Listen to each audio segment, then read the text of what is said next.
കർണാടക എന്ന് പറഞ്ഞ പേര് കേൾക്കുമ്പോൾ തന്നെ എല്ലാവരുടെ മനസ്സിലേക്ക് ഓടി വന്നത് ധർമ്മസ്ഥല എന്ന് പറഞ്ഞിട്ടുള്ള ആ സ്ഥലത്തിന്റെ പേരാണ്. ധർമ്മസ്ഥല പേരിലൊക്കെ നല്ല പോലെ ധർമ്മമുണ്ട്, ധർമ്മസ്ഥല. പക്ഷെ അധർമ്മസ്ഥല എന്നാണ് പറയാൻ എനിക്കിഷ്ടം ഇപ്പൊ. കാരണം അതുപോലത്തെ വാർത്തകളാണ് അവിടെ നിന്ന് വരുന്നത്. അവിടെ എത്ര സ്ത്രീകളുടെയും വിദ്യാർത്ഥിനികളുടെയൊക്കെ ശവശരീരങ്ങൾ മറവ് ചെയ്തിട്ടുണ്ടെന്ന് ചോദിച്ചു കഴിഞ്ഞാൽ അവിടെയുള്ള എല്ലാ ശുചീകരണ തൊഴിലാളികളുടെ അടുത്തും ചോദ്യം ചെയ്താൽ അവർ പറയും ചിലപ്പോൾ ഒരു 10,000 അതിലൊക്കെ മേലെ പോയിട്ടുണ്ടാവും.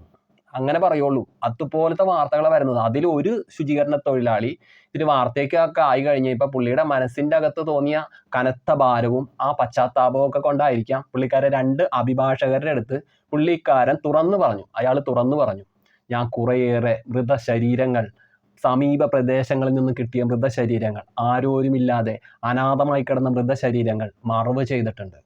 അത് എന്നോട് ഇവിടുത്തെ അധികാരികൾ പറഞ്ഞതുകൊണ്ട് ഞാൻ മറവ് ചെയ്തു. അത് പുള്ളി മറവ് ചെയ്ത മൃതശരീരങ്ങൾ ഏതവയാണെന്ന് ചോദിച്ചു കഴിഞ്ഞാൽ വിദ്യാർത്ഥിനികളുടെയും സ്ത്രീകളുടെയൊക്കെയാണ്.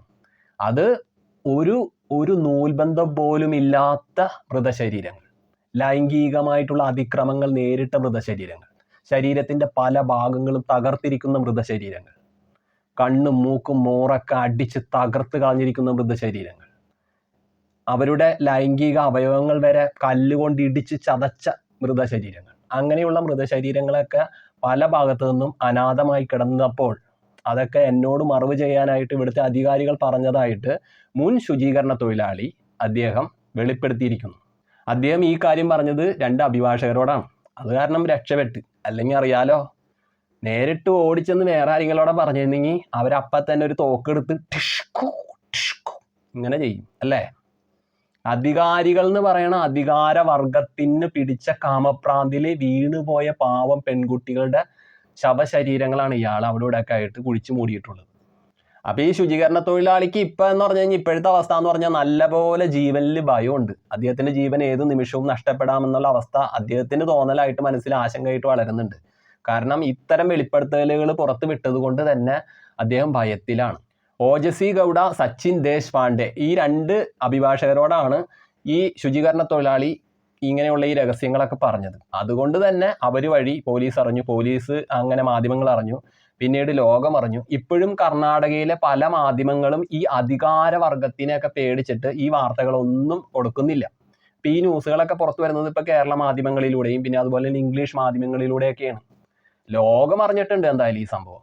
ഈ ശുചീകരണ തൊഴിലാളി എന്ന് പറഞ്ഞ ഈ മനുഷ്യൻ പറഞ്ഞ മൊഴിയുടെ കുറച്ച് ഭാഗങ്ങൾ ഞാൻ പറയാം. അതെന്താന്ന് വെച്ചാൽ 1995, 2014 ഈ വർഷത്തിന്റെ കാലയിളവുകളിലാണ് ഇദ്ദേഹം ഈ ക്ഷേത്ര പരിസരങ്ങളിലായിട്ട് ശുചീകരണ തൊഴിലാളിയായിട്ട് ഇവിടെ ജോലി ചെയ്തത്. ഈ മനുഷ്യൻ ഒരു ദളിതനാണ്, ദളിത് വിഭാഗത്തിൽപ്പെട്ട ഒരാളാണ്. അപ്പൊ ഇദ്ദേഹം ഇങ്ങനെ ജോലി ചെയ്ത സമയത്ത് പല ഭാഗങ്ങളിലായിട്ട് ഇതേപോലെ അവിടെ നിന്നും ഇവിടെ നിന്നൊക്കെ ആയിട്ട് വിദ്യാർത്ഥിനികളുടെയും കൊച്ചു പെൺപിള്ളേരുടെ ഒക്കെ ശവശരീരങ്ങൾ പല ഭാഗത്തു നിന്നായിട്ട് കണ്ടുകിട്ടുമായിരുന്നു. അങ്ങനെ പല ഭാഗത്തു നിന്നായിട്ട് ഇങ്ങനെ കണ്ടുകിട്ടുന്ന ഈ സമീപ പ്രദേശങ്ങളായിട്ട് ഈ ക്ഷേത്രത്തിന്റെ സമീപ പ്രദേശങ്ങളിൽ നിന്നായിട്ടൊക്കെ ഇങ്ങനെ കണ്ടുകിട്ടുന്ന വിദ്യാർത്ഥിനികളുടെയും സ്ത്രീകളുടെയൊക്കെ ശവശരീരങ്ങൾ കാണുമ്പോൾ ഇയാൾ ഭയന്നു പോയിട്ടുണ്ടെന്നാണ് ഇയാൾ പറയുന്നത്. അപ്പൊ ഇദ്ദേഹം ഇത് കാണുമ്പോൾ തന്നെ പേടിക്കും. പക്ഷെ ഇദ്ദേഹത്തിന് പിന്നാലെ വരുന്ന സൂപ്പർവൈസർ, ഈ ക്ഷേത്രത്തിന്റെ സൂപ്പർവൈസറൊക്കെ ഇയാളെ നല്ലതുപോലെ ശാസിക്കുകയും ചീത്ത പറയുകയും വേഗം തന്നെ ഇത് മറവ് ചെയ്യണമെന്നൊക്കെ പറഞ്ഞ് ദേഷ്യപ്പെട്ട് ഭീഷണിപ്പെടുത്തി സംസാരിക്കുമായിരുന്നു. പക്ഷെ ഇയാൾ ആദ്യമൊക്കെ ചെയ്യില്ല എന്ന് പറഞ്ഞപ്പോൾ ഇയാളെ നല്ലതുപോലെ കൂട്ടമായിട്ട് മർദ്ദിച്ചു, നല്ലതുപോലെ ഇടിച്ചു, പിന്നീട് വീട്ടിൽ കയറി മർദ്ദിച്ചു. ഇതൊക്കെ കണ്ടപ്പോൾ വീട്ടുകാർക്കൊക്കെ പേടിയായി. പിന്നെ ഇയാൾ ആ ജോലിയിൽ നിന്ന് വിട്ടുപോകാൻ പറ്റാത്തൊരവസ്ഥയായി. കാരണം ഈ ജോലിയിൽ നിന്ന് വിട്ടുപോയാൽ ഇതൊക്കെ അറിഞ്ഞതുകൊണ്ട് ഇയാളെ തട്ടും. അത് കാരണം ഇദ്ദേഹം ഇതൊക്കെ ഈ സംഭവത്തിനെയൊക്കെ മൂടിക്കളയാമെന്ന രീതിയിൽ ഇവർ പറഞ്ഞതുപോലെ ഇവരുടെ ഒരു അടിമേനെ പോലെ നിന്ന് അതൊക്കെ അങ്ങോട്ട് ചെയ്തു. കണ്ടുകിട്ടുന്ന മൃതശരീരങ്ങൾക്ക് മറവ് ചെയ്യുന്ന ഒരു പണിയായി മാറി ഇദ്ദേഹത്തിന്. പക്ഷെ കാലം കടന്നു പോയപ്പോൾ ഈ മനുഷ്യൻ അതൊക്കെ തുറന്നു പറഞ്ഞിരിക്കുകയാണ്. അപ്പൊ ഇദ്ദേഹം മൊഴിയിൽ എടുത്തു പറയുന്നുണ്ട്, കണ്ടുകിട്ടുന്ന ശവശരീരങ്ങളിൽ മിക്കവയും ചെറിയ പെൺകുട്ടികളുടെയാണ്, പ്രായപൂർത്തിയാവാത്ത പെൺകുട്ടികളുടെയൊക്കെയാണ് കണ്ടുകിട്ടുന്നത്. 10 വയസ്സിനും 12 വയസ്സിനും ഇടയിലുള്ള പെൺകുട്ടികളുടെയൊക്കെയാണ് ശവശരീരങ്ങൾ കണ്ടുകിട്ടുന്നത്. അതിലേറ്റവും ഭയാനകമായിട്ട് അയാൾ ഇന്നും ഓർമ്മയിൽ നിന്ന് എടുത്തു പറയുന്നത് 2010 വർഷത്തില് പെട്രോൾ പമ്പിനരികിൽ നിന്നും കാണപ്പെട്ട ഒരു പെൺകുഞ്ഞിന്റെ ഒരു മൃതശരീരമാണ്. പെൺകുഞ്ഞെന്ന് പറഞ്ഞൊരു പെൺകുട്ടി 10 വയസ്സിനും 14 വയസ്സിനും ഇടയിൽ പ്രായം വരുന്ന ഒരു പെൺകുട്ടി. ആ പെൺകുട്ടി സ്കൂൾ യൂണിഫോമിലായിരുന്നു വേഷം. പക്ഷെ മേൽവസ്ത്രം മാത്രമേ ഉള്ളൂ, അടിവസ്ത്രമില്ല. പല ഭാഗങ്ങളും, ശരീരത്തിന്റെ പല ഭാഗങ്ങളും മുറിവേറ്റതായി കാണപ്പെട്ടു. ആ പെൺകുഞ്ഞിന്റെ മുഖം ഇന്ന് അയാളുടെ മനസ്സിൽ അങ്ങനെ നിറഞ്ഞു നിൽക്കുകയാണെന്നാണ് പറയുന്നത്. ആ പെൺകുട്ടിയുടെ ആ മുഖം ചേതനയറ്റ മുഖം. എന്നിട്ട് ഈ അധികാരി വർഗത്തിന്റെ ഈ സൂപ്പർവൈസർ അങ്ങനെയുള്ള ടീമുകളൊക്കെ വന്നിട്ട് പറഞ്ഞു, വേഗം തന്നെ ഈ കുട്ടിയെ കുഴിച്ചു മൂടാൻ പറഞ്ഞു. അത് സ്കൂൾ ബാഗ് അടക്കം കുഴിച്ചു മൂടാനായിട്ട് ആവശ്യപ്പെട്ടു ഇയാളോട്. അത് അയാൾ ചെയ്തു എന്നും പറയുന്നു. ആ വേദനയൊക്കെ അയാളുടെ മനസ്സിൽ ഇങ്ങനെ കിടന്ന് തിളയ്ക്കുകയാണ്. പിന്നെ മറ്റൊരു കേസിൽ കാണപ്പെട്ട ഒരു യുവതിയുടെ മുഖം ആസിഡ് ഒഴിച്ച് കത്തിച്ച് കരിച്ച നിലയിലാണ് കാണപ്പെട്ടത്. അതിൻ്റെയൊക്കെ വേദന ഇന്നും അയാളുടെ മനസ്സിൽ അങ്ങനെ നിറഞ്ഞ് വെണ്ണീറായിട്ട് ഇങ്ങനെ കിടക്കുകയാണ്. പിന്നെ കൂടാതെ തന്നെ അവിടെ വീടില്ലാത്ത ആളുകളെയും യാചകരെയൊക്കെ ഇവർ നല്ലതുപോലെ ഉപദ്രവിച്ചിട്ടുണ്ട്, നല്ലതുപോലെ തല്ലി ഉപദ്രവിച്ചിട്ടുണ്ട്, കൊന്നു കളഞ്ഞിട്ടുണ്ട്, ഇയാളുടെ മുന്നിൽ വെച്ച് തന്നെ കൊന്നു കളഞ്ഞിട്ടുണ്ടെന്ന് ഇയാൾ തുറന്നു പറയുകയാണ്. ഇതൊക്കെ തുറന്നു പറയാൻ ആദ്യമേ തന്നെ ഈ ശുചീകരണ തൊഴിലാളിക്ക് ധൈര്യം ഉണ്ടായിരുന്നില്ല. കാരണം അങ്ങനെ ഒരു ധൈര്യം തൻ്റെ ഉള്ളിൽ നിന്ന് പൊന്തി വന്നിരുന്നെങ്കിൽ അന്നേ തന്നെ തന്നെയും ഈ കൂട്ടത്തിൽ തന്നെ തല്ലി കൊന്നേനെ, അത് മറ്റൊരാരെങ്കിലും മറവ് ചെയ്ത് കളയുമായിരുന്നു എന്ന് തന്നെ ഈ ശുചീകരണ തൊഴിലാളി തുറന്നു പറയുകയാണ്. ഇന്ന് അദ്ദേഹം വളരെ വേദനയോടും അതുപോലെ തന്നെ പേടിയോടും കൂടിയാണ് ഓരോ ദിവസങ്ങളും തള്ളി നീക്കുന്നത്. ആരാണ് തനിക്ക് നേരെ കൊലക്കത്തി വീശുന്നതെന്ന് അയാൾക്ക് അറിയില്ല. എവിടെ നിന്നും നിഴല് പോലെ കരങ്ങൾ തൻ്റെ നേർക്ക് ഉയർന്നു വരുമെന്ന് ഈ ശുചീകരണ തൊഴിലാളി പേടിക്കുന്നുണ്ട്. കാരണം ഇത്രയേറെ വലിയൊരു സംഭവത്തെയാണ് അയാൾ പൊതുസമൂഹത്തിന്റെ മുന്നിൽ തുറന്ന സത്യമായിട്ട് പറഞ്ഞിരിക്കുന്നത്. ഈ ക്ഷേത്രത്തിനെ കുറിച്ച് നമ്മൾ ഇങ്ങനെ നോക്കി വരുമ്പോൾ ഈ ക്ഷേത്രത്തിനെ കുറിച്ച് കണ്ടു കിട്ടുന്നത് അതിപുരാതനമായിട്ടുള്ള ക്ഷേത്രമാണ്, നൂറ്റാണ്ടുകൾ പഴക്കമുള്ള ക്ഷേത്രമാണ്. ആ ക്ഷേത്രത്തിന്റെ അകത്ത് ഇതിന്റെ കാര്യങ്ങളൊക്കെ കൃത്യമായിട്ട് ചെയ്തു പോകുന്നത് ഈ ക്ഷേത്രത്തിന്റെ മുഖ്യ അധികാരിയും ഈ ക്ഷേത്രത്തിന്റെ മേൽനോട്ടക്കാരനും അങ്ങനെ ഈ ക്ഷേത്രത്തിന്റെ എല്ലാവിധ കാര്യങ്ങളായിട്ട് നടത്തി പോകുന്നത് ഹെഡ്ഗെ കുടുംബമാണ് കേട്ടോ. ഹെഡ്ഗെ കുടുംബമാണ് ഇത് കംപ്ലീറ്റ് ആയിട്ട് ചെയ്യുന്നത്, ഇവിടുത്തെ കാര്യങ്ങളൊക്കെ കൃത്യമായി ചെയ്തു പോകുന്നത്. ഈ ക്ഷേത്രത്തിന്റെ നടത്തിപ്പുകാർ ആരാണ്, ഈ ക്ഷേത്രത്തിന്റെ അധികാരികൾ ആരാണെന്നൊക്കെ നോക്കിക്കഴിഞ്ഞാൽ ഈ അധികാരികളും ഈ നടത്തിപ്പുകാരും ഒക്കെ ഹെഗ്ഡെ കുടുംബമാണ്. ഹെഗ്ഡെ കുടുംബത്തിന്റെ അങ്ങനെ തലമുറകളായിട്ട് വരുന്ന ഓരോരുത്തരുമായിട്ടാണ് ക്ഷേത്രത്തിന്റെ എല്ലാവിധ കാര്യങ്ങളും മുഖ്യമായിട്ട് ചെയ്തു പോകുന്നത്. ഈ ക്ഷേത്രത്തിന്റെ മുഖ്യമായിട്ടുള്ള മേലധികാരി എന്ന് പറയുന്നത് ഡോക്ടർ ജി വീരേന്ദ്ര ഹെഗ്ഡെ ആണ്. അദ്ദേഹം ഇതിലുള്ള പ്രതികളെയൊക്കെ സംരക്ഷിക്കുന്നതായിട്ടും റിപ്പോർട്ടുകൾ പുറത്തു വരുന്നുണ്ട്.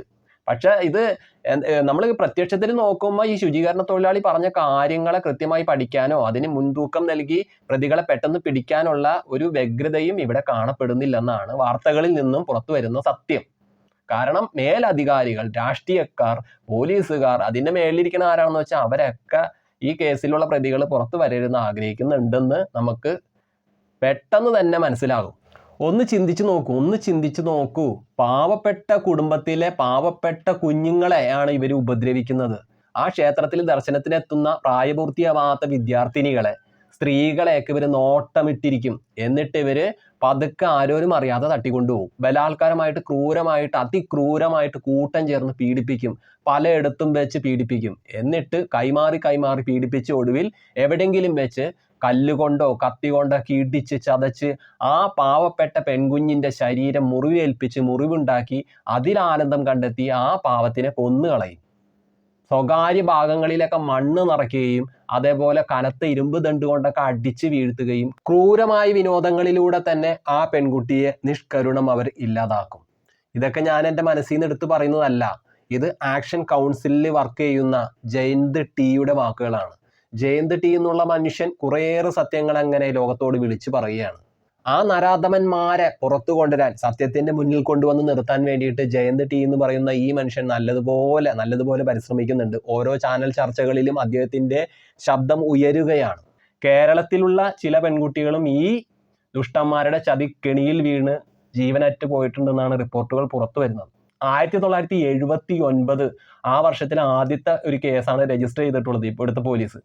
വേദവല്ലി എന്ന് പറഞ്ഞ ആ പെൺകുട്ടിയുടെ തിരോധാനം ഉണ്ടായി. ആ പെൺകുട്ടിയെ കാണാനില്ല. ആ പെൺകുട്ടിയെ കാണാനായതിനു ശേഷം പിന്നീട് ഒരുപാട് പെൺകുട്ടികളെ ഇതേപോലെ കാണാതായിട്ടുണ്ട്. അന്വേഷിച്ചിട്ട് ഒരിടത്തും കണ്ടുകിട്ടിയിട്ടില്ല. അവരെവിടെ പോയിന്നറിയില്ല. പക്ഷെയോ ഒരുപാട് മൃതശരീരങ്ങൾ അവിടെ നിന്ന് ഇവിടെ നിന്നൊക്കെ ആയിട്ട് തിരിച്ചറിയാൻ പറ്റാത്ത വിധത്തിലൊക്കെ കണ്ട് കിട്ടിയിട്ടുണ്ട്. അതൊക്കെ പലയിടത്തായിട്ട് പലരും മറവ് ചെയ്ത് കളഞ്ഞിട്ടുണ്ട്. അത് സത്യം തന്നെയാണ്. ഇപ്പൊ ഈ ശുചീകരണ തൊഴിലാളി തുറന്നു പറഞ്ഞതുകൊണ്ട് ഇതെങ്കിലും നമുക്കറിയാൻ സാധിച്ചു. 100, 200, 300 ഒന്നല്ല, 1000-ന് മേലെ വരുമെന്നാണ് അവിടുത്തെ റിപ്പോർട്ടുകൾ പുറത്തു വരുന്നത്. അത്രയേറെ പാവപ്പെട്ട സ്ത്രീകളെയും പെൺകുട്ടികളെയും ഒക്കെ ഇവർ ക്രൂരമായി ബലാത്സംഗം ചെയ്ത് കൊന്നുകളഞ്ഞേക്കാണ്. ദുഷ്ടന്മാരുടെ ഹീനമായിട്ടുള്ള പ്രക്രിയ. അവർ ചെയ്ത ഏറ്റവും വലിയ കൊലപാതക പരമ്പരയുടെ ചുരുളാണ് ഈ ശുചീകരണ തൊഴിലാളി ഇവിടെ തുറന്നു പറച്ചിലിലൂടെ അഴിച്ചിരിക്കുന്നത്. ഇതൊക്കെ കേൾക്കുമ്പോൾ ചിലർക്കൊക്കെ വളരെ രസകരമായിട്ട് തോന്നും, തമാശയായിട്ട് തോന്നും. ഇതല്ല ഇതിൻ്റെ അപ്പുറം നടക്കും, നമ്മൾ കുറെ കണ്ടതാ. പക്ഷെ ഇതങ്ങനെ ഇങ്ങനെ തേഞ്ഞു മാഞ്ഞു പോണ കേസൊന്നല്ല. തിരിഞ്ഞു കൊത്തുന്ന തിരിഞ്ഞു വെട്ടുന്ന കാലം വരും. ഇവനൊക്കെ ചെയ്ത ക്രൂരകൃത്യങ്ങൾക്ക് ഇവനൊക്കെ കണ്ണീരൊഴുക്കി നിലംപരിശാവും. നോക്കിക്കോ, ഇതൊക്കെ ഈ സംഭവങ്ങളെ ഒന്ന് ആലോചിച്ച് നോക്കൂ. പെൺകുഞ്ഞുങ്ങളെ ക്ഷേത്ര ദർശനത്തിനെത്തുന്ന പാവപ്പെട്ട പെൺകുഞ്ഞുങ്ങൾക്ക് ഒന്നും അറിയില്ല, പാവം സ്ത്രീകൾക്ക് ഒന്നും അറിയില്ല, വിദ്യാർത്ഥിനികൾക്ക് ഒന്നും അറിയില്ല. അവരെയൊക്കെയാണ് ഇവരിങ്ങനെ കൂട്ടം ചേർന്ന് പീഡിപ്പിച്ച് കൊല്ലുന്നത്. എന്തല്ലേ, ഒരു ക്രൂര മൃഗത്തിന് മുന്നിൽ പെട്ടുപോയ ഒരു സാധു ഇരയുടെ അവസ്ഥയാണ് ആ പെൺകുട്ടികൾ. ആ ഒരു അവസ്ഥയിലൂടെ കടന്നു പോകുന്ന സ്ത്രീയുടെ വേദന എന്ന് പറഞ്ഞാൽ അത് അത്രയേറെ ദുഃഖകരമാണ്. നമുക്കത് പറഞ്ഞു ഫലിപ്പിക്കാനൊന്നും സാധ്യമല്ല. ഒരുപാട് പെൺകുട്ടികൾ പല വർഷങ്ങളായിട്ട് ഇങ്ങനെ കാണാതായിട്ടുണ്ട്, പീഡിപ്പിക്കപ്പെട്ടിട്ടുണ്ട്. 1987 ഒരു പെൺകുട്ടീനെ കാണാതായി, പീഡിപ്പിക്കപ്പെട്ടതായിട്ട്, കൊല്ലപ്പെട്ടതായിട്ട് അറിയിപ്പ് കിട്ടി. പിന്നീട് 2003 മണിപ്പാൽ മെഡിക്കൽ കോളേജിലെ 1ാം വർഷ വിദ്യാർത്ഥി അനന്യനെ ഇതേ സാഹചര്യത്തിൽ കാണാതായി. പിന്നീട് സൗജന്യ കൊലക്കേസ്. സൗജന്യ എന്ന് പറഞ്ഞിട്ടുള്ള 17 വയസ്സുകാരീനെ പീഡിപ്പിച്ച് ഒരു ഭാഗത്തായിട്ട്, ഒരു വഴിയോരത്തായിട്ട് കളഞ്ഞു കിട്ടിയതുപോലെ കിട്ടി. ശരീരത്തിന്റെ പല ഭാഗങ്ങളും തല്ലി തകർത്തേക്കാണ് ഇവര്, കൊന്നു കളഞ്ഞേക്കാണ്. ഇവരുടെ ആവശ്യം കഴിഞ്ഞതിന് ശേഷം ഈ ഇരകളായിട്ടുള്ള ഈ പാവപ്പെട്ട സ്ത്രീകളെ, പാവപ്പെട്ട വിദ്യാർത്ഥിനികളെ, കുഞ്ഞുങ്ങളെയൊക്കെ തീർത്ത് കളയാണ്. അതാണ് ഇവരുടെ ഹോബി. ഈ ഹോബി അധികകാലം വെച്ച് പൊറുപ്പിക്കാൻ പാടില്ല. ഇതിനെയൊക്കെ പുറത്ത് ചാടിക്കണം. ഈ കുറ്റവാളികളെയൊക്കെ നേരിന്റെ മുന്നിൽ കൊണ്ടുവന്ന് ഇവർക്ക് അർഹമായിട്ടുള്ള ശിക്ഷ കൊടുക്കുക തന്നെ വേണം. കർണാടകയിൽ നിന്നും കാണാതായ പെൺകുട്ടികളുടെ കണക്കെടുത്തു കഴിഞ്ഞ് കഴിഞ്ഞാൽ ഇപ്പോൾ അത് വലിയൊരു കണക്കായിരുന്നു. 20,000-ലേറെ ആയിരുന്നു കാണാതായ പെൺകുട്ടികളുടെ കണക്ക്. ഇവരെവിടെ പോയെന്ന് ആർക്കും അറിയില്ല. ഇവരിപ്പോൾ ജീവനോടെ ഉണ്ടോ എന്ന് ചോദിച്ചു കഴിഞ്ഞാൽ അതും അറിയില്ല, ഒന്നും അറിയില്ല. പോലീസിന്റെ രേഖപ്പെടുത്തലിൽ അവർ കണ്ടെത്തിയ പെൺകുട്ടികൾ 260 പേര് മാത്രം കണ്ടെത്തിയിട്ടുള്ളൂ. ഇപ്പോഴും കർണാടകയിലെ പല മാധ്യമങ്ങളും കൃത്യമായിട്ടുള്ള വാർത്തകൾ ഇങ്ങനെ പുറത്തേക്ക് വിടുന്നില്ല എന്നുള്ള വിമർശനങ്ങൾ ഉയരുകയാണ്. പക്ഷേ ഇംഗ്ലീഷ് മാധ്യമങ്ങൾ നല്ല ജാഗരൂകരായിട്ട് നിലനിൽക്കുകയാണ്. സത്യം തുറന്നു പറയാനായിട്ട് അവർക്കൊരു യാതൊരുവിധ മടിയുമില്ല. അവരാരുടെയും ചിങ്കടികളല്ല. അവർ ആർക്കു മുന്നിലും തലകുനിച്ച് നിൽക്കുന്നില്ല. അതാണ് നേരിന്റെ ശക്തി. നമ്മുടെ മനസ്സിലൊന്നും ശക്തി നേരായിട്ട് നിറഞ്ഞു നിൽക്കണം. നമ്മൾ ആരുടെ മുന്നിലും വീണു പോകരുത്. നമ്മുടെ കുടുംബത്തിൽ ഒരു പെൺകുഞ്ഞിനാണ് ഈ അവസ്ഥ വരുന്നതെങ്കിലോ ഒന്ന് ചിന്തിച്ചു നോക്കൂ. ഇത് ചെയ്തവന്മാർ ഏത് വലിയ ഭക്തിയുടെയൊക്കെ കൂട്ടുപിടിച്ചൊക്കെ നിലനിന്നാലും അതിലൊന്നും രക്ഷപ്പെടാൻ പോകുന്നില്ല. കാലം വീശിയടിക്കുന്ന കാറ്റ് പോലെ കൃത്യമായിട്ട് ഈ ദുഷ്ടന്മാരേക്ക് ഇങ്ങനെ ചുഴലി പോലെ ചുറ്റി എറിഞ്ഞ് നിലത്തിട്ട് അടിച്ച് തീർക്കുക തന്നെ ചെയ്യും. അപ്പൊ ഈ വിഷയത്തെക്കുറിച്ച് എന്താണ് പ്രിയപ്പെട്ടവരെ നിങ്ങളുടെ മനസ്സിലുള്ള അഭിപ്രായങ്ങൾ എന്തെന്ന് വെച്ചാൽ കമന്റുകളായി അറിയിക്കും. ധർമ്മസ്ഥല എന്ന് പറഞ്ഞിട്ടുള്ള ആ സ്ഥലം ഇപ്പോൾ അധർമ്മസ്ഥലയാണ്. അധർമ്മത്തിന്റെ വേരുകൾ അവിടെ ആഴത്തിൽ വളർന്നിട്ടുണ്ട്. Okay, Tata, bye bye.